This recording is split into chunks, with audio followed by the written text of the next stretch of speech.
platform. You can do a lot of dumb things and get away with it. Yes, ma'am. But anyway, congratulations. You deserve all of your success. Yes, Thank po. you for... Can we flash a couple of questions? I think there are a couple of questions now. They're going to flash it here. Tama ba? There. All right. Dun po sa first sentence, parang hindi na po ako pasok dyan. Okay, so What are you saying about us? No, okay. All right. Okay, na-hurt na ako. Let me read that out. We Yeah, are please. young. We want to belong to today's way of life.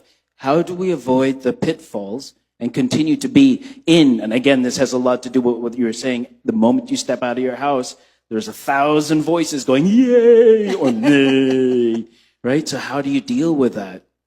this is a very interesting question because babalik ako dun sa sinabi ko po kanina, like every day we seek approval. Yep. So how do you parang train yourself not to seek approval? You have to know yourself, like what I've said also, your strengths and weaknesses, what makes you unique.